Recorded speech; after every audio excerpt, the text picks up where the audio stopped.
Aujourd'hui, nous allons parler des influenceurs, les influenceurs camerounais. Je crois que le Cameroun est devenu un pays où euh, il suffit de faire la comédie. Parfois, c'est même pas de la comédie, c'est du collage de vidéos. Comme on sait que les Camerounais sont un peuple frustré qui a besoin de distraction parce qu'il n'a pas le courage de dénoncer la malgouvernance de Paul Biya, on fait dans ces petits collages là où on fait le clone sur Facebook ou dans des courtes vidéos qu'on publie, qui sont donc vues des dizaines de milliers de fois, et voilà, on s'autoproclame influenceur. À côté, vous avez des malfrats, on les appelle opérateurs économiques, mais c'est en fait des malfrats, voilà, des hommes d'affaires mafiosi qui vous demandent de faire la publicité de leur plateforme de paris sportifs ou ce genre de choses avec des codes promo et ce genre de délire pour justement que vous gagniez un peu d'argent et pour que eux surfent sur votre visibilité pour avoir de la pub.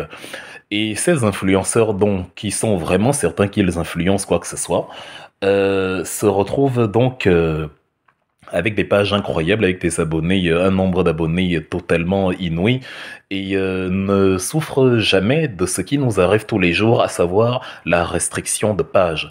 Eux, leurs pages n'ont pas de problème. Ils peuvent publier des photos où ils sont, enfin elles, pour le cas des femmes, où elles sont presque nues.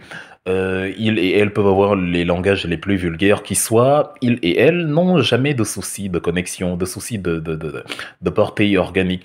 Nous, on se retrouve avec des pages. J'avais une première page à 185 000 abonnés sur Facebook, dont la portée organique est réduite. Quand j'écris quelque chose, si à peine si 18 personnes peuvent voir. Parfois, vous mettez 3 pointillés Facebook bloque en disant que votre publication ne respecte pas les standards de la communauté. Je dis bien 3 pointillés, donc un point de suspension. Les fameux 3 points. J'ai créé une deuxième page l'année dernière qui a atteint les 73 000 abonnés, qui aussi a vu sa portée organique réduite de plus de 95%, au point où j'ai créé une nouvelle page il y a 10 jours qui est déjà à environ 5 000 abonnés, mais on voit que c'est parti, en tout cas dans le même délire. Donc, ces influenceurs-là qui ne souffrent donc pas de la même chose que nous, eux n'ont pas le problème de la dénonciation. Eux ne réalisent pas que avec 100 000 abonnés, avec des vidéos qui font 35 000 vues, 480 000 partages, 200 000 commentaires, je ne sais pas, je peux profiter de dénoncer quelqu'un comme Hervé Bobdan, le proxénète pédophile violeur camerounais qui sévit depuis 20 ans et dont les témoignages sont en train de sortir depuis quelques jours, où des femmes témoignent du fait que il les a séquestrées chez lui, parfois des filles de 17 ans, il les a violées, il les a menacées avec des armes à feu, ou des femmes mariées témoignent que il les a giflées, il leur a retiré leur voile, ou des femmes témoignent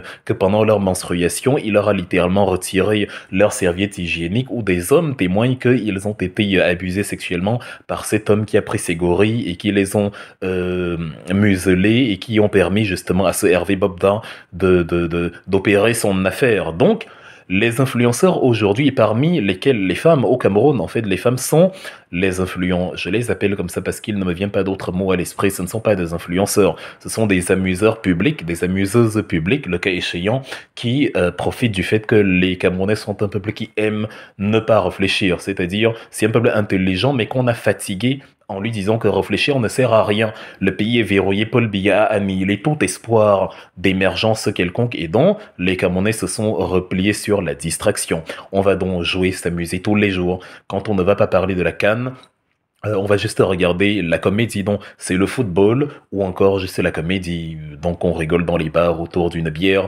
on rigole dans nos petites orgies à la maison où voilà la chair se fait du bien où voilà on rigole avec les matchs de foot. C'est comme ça que ça fonctionne aujourd'hui et donc c'est ce que ces gens-là servent aux Camerounais. Bon, on va donc les appeler influenceurs parce qu'il n'y a pas d'autre mot qui nous vient à l'esprit. Si je dis le mot qui me vient à l'esprit, je pense que voilà, je crois que même YouTube trouvera que c'en est trop et fermera ma chaîne YouTube également. Donc, ces gens-là ne voient pas que c'est nécessaire. Ces femmes-là ne voient pas que un homme comme ça est en train de mettre à mal l'avenir des femmes. Elles ne voient pas qu'elles peuvent être victimes demain de ce qu'il est en train de faire, de son proxénétisme, de sa pédophilie, de son cannibalisme. Parce que c'est un mangeur de vie. Il viole des femmes, il viole des hommes, il viole des enfants, il viole des filles, il viole des femmes mariées, il recule devant rien. Il menace tout le monde. Il est brutal. Il tape sur les hommes, il tape sur les femmes, il tape sur les filles, il tape sur les enfants.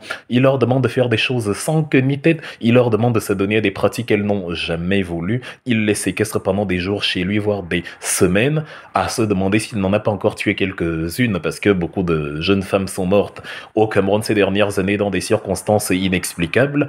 Et le caractère superstitieux des Camerounais fait qu'on va accuser des pratiques occultes, on va accuser de la sorcellerie. Pourtant, c'est un prédateur sexuel qui a traumatisé un enfant à vie, qui lui a tout enlevé, toute substance vitale, ou qui lui a provoqué une lésion interne que la médecine pas très avancée n'a pas permis d'établir.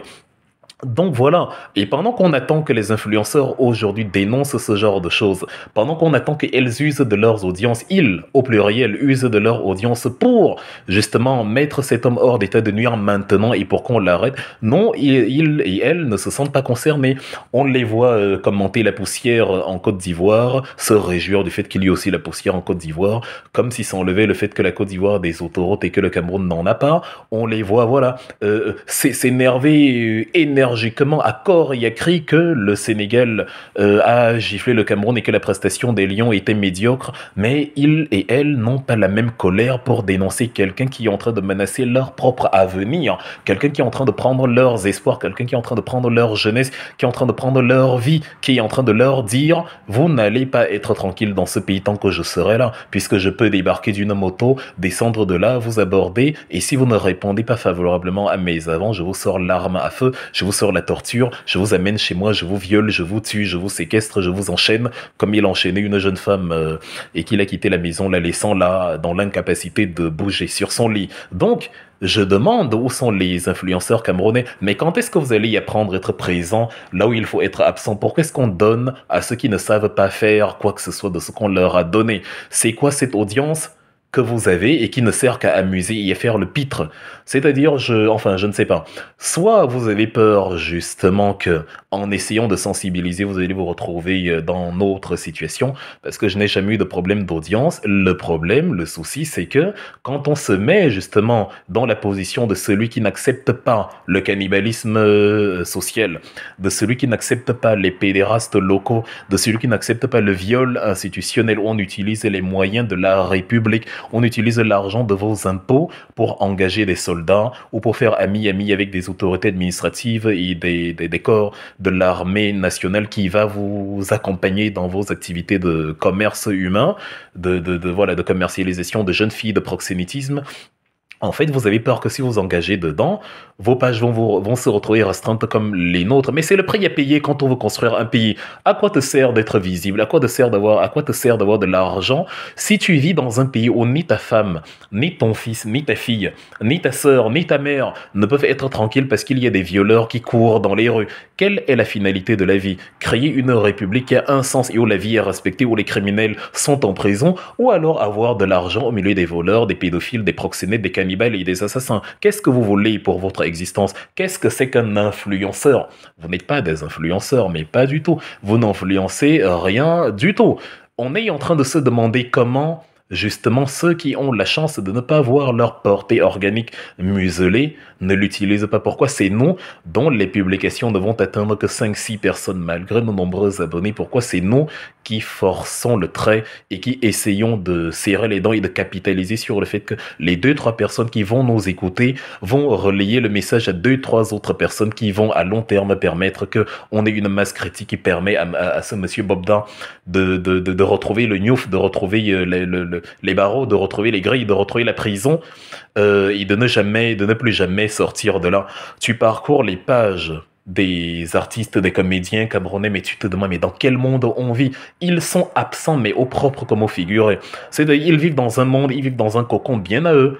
Ils sont hors de la République. Nous qui sommes à 6000 km sont toujours étrangement plus au courant de ce qui se passe dans leur pays que eux qui sont sur place. Ils comptent sur la prière, ils comptent sur la providence, ils ne savent pas que dans un pays, ce sont les citoyens qui construisent un pays. C'est Rosa Parks, une Américaine, qui a milité pour l'instauration des droits civiques aux États-Unis. C'est Martin Luther King, un Américain, qui a lutté pour les droits civiques aux États-Unis. C'est Steve Biko, un Sud-Africain, qui a milité pour le droit des Noirs en Afrique du Sud. C'est Patrice Lumumba, un Congolais, qui a milité pour que les richesses des Congolais reviennent aux Congolais euh, en République démocratique du Congo, c'est Omniobe, Félix Moumié, Ernest Wangé, des Camerounais qui ont milité pour que le Cameroun obtienne une réelle souveraineté et sorte du colonialisme, de la colonisation française. Donc, ce sont vous encore aujourd'hui qui pouvez justement rectifier le tir et faire que ce pays soit viable.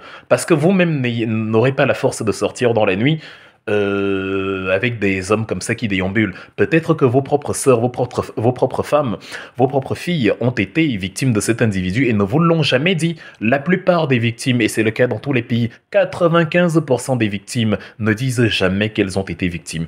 Et dans les 5% qui disent, 95% de ces 5% ne pousse jamais le bouchon jusqu'à aller à la plainte, vu que déjà la plupart dénoncent dans l'anonymat. Donc, chers influenceurs, ayez un peu de respect pour votre propre vie.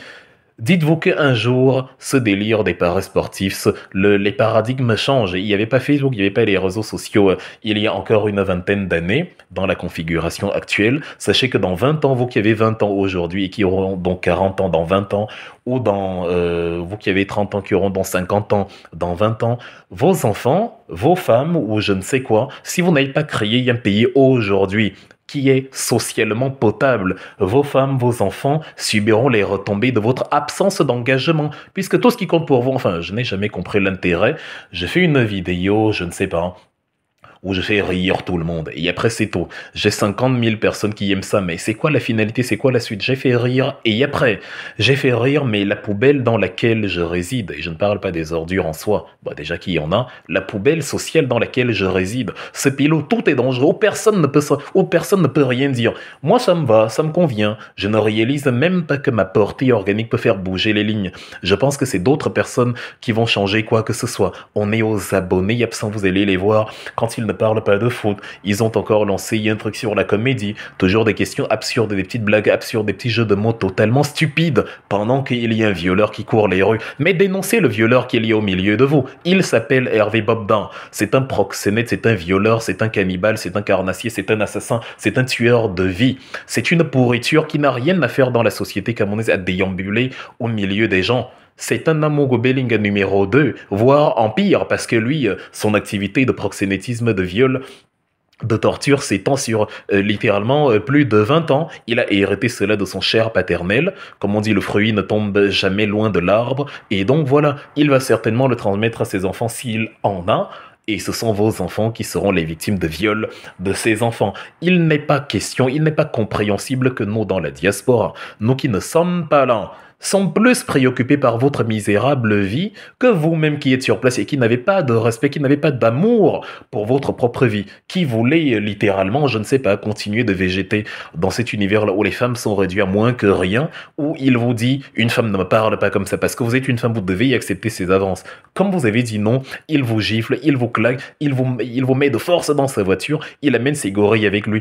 On a dit, l'État camerounais a dit, il y a quelques jours, que les influenceurs vont désormais payer l'impôt. Donc, on va vous faire payer l'impôt pour que cet homme qui se fait passer pour un haut lieutenant des corps de l'armée camerounaise, pour que cet homme utilise les services de l'État, les gardes du corps, pour que les éléments de l'armée qui sont ces gardes du corps vous arrêtent, vous séquestrent, vous violent, vous attachent, vous enchaînent et voilà, vous gardent prisonnières chez lui pendant des semaines. L'impôt que le gouvernement vous demande de payer, c'est l'impôt du viol. Vous allez payer l'impôt de votre propre viol, l'impôt de votre propre sodomie, l'impôt du proxénétisme dont seront victimes vos enfants ou vous-même dans le cas où vous êtes mineur ou voilà, ou vos petits frères, vos petites sœurs ou que sais-je. Donc c'est de ça qu'il est question. Le même régime, quand vous vous dites que vous ne faites pas politique et que vous ne voulez pas vous impliquer, vous pensez que vous êtes à l'abri et que vous n'êtes pas en danger. Moi, je suis dans la diaspora, je ne suis pas en danger. Je suis sorti de là. Bon, encore que nous, c'est pas qu'on a choisi de ne pas retourner dans notre pays.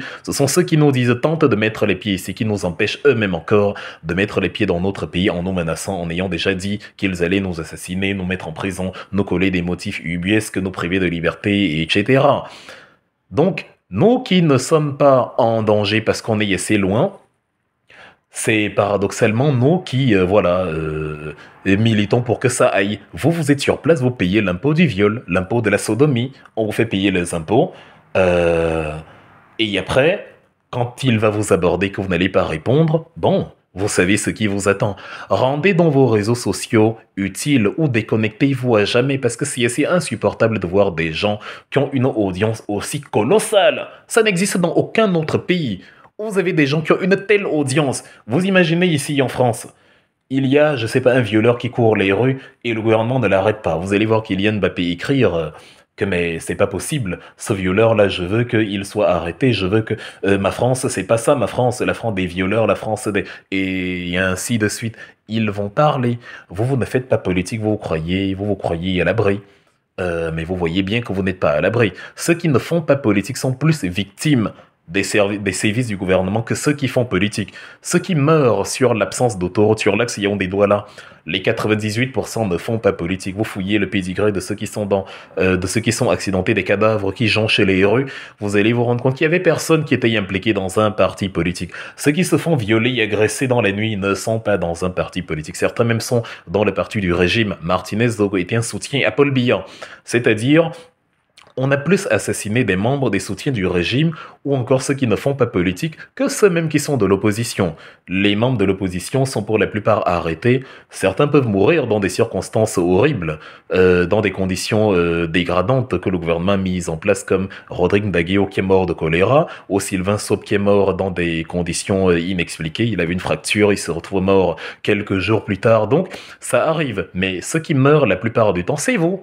Vous, les apolitiques, vous qui êtes là juste pour gagner votre vie que vous perdez avant vos 30 ans, parce qu'il n'y a pas de route, vous mourrez dans un accident, parce qu'il y a un violeur, vous mourrez parce qu'il vous a séquestré, ou parce que, voilà, vous êtes poursuivi par une Prado grise qui finit par vous capturer, comme on a capturé Martinez Zogo. Donc, rendez votre connexion utile, mais vraiment utile, ou taisez-vous à jamais, parce qu'à défaut d'être inutile, évitez d'être nuisible. On ne peut pas rire tout le temps. Un peuple qui rit tout le temps est un peuple d'inconscients. Et celui qui pense qu'il ne peut servir à rien d'autre qu'à rire est un idiot, évidemment.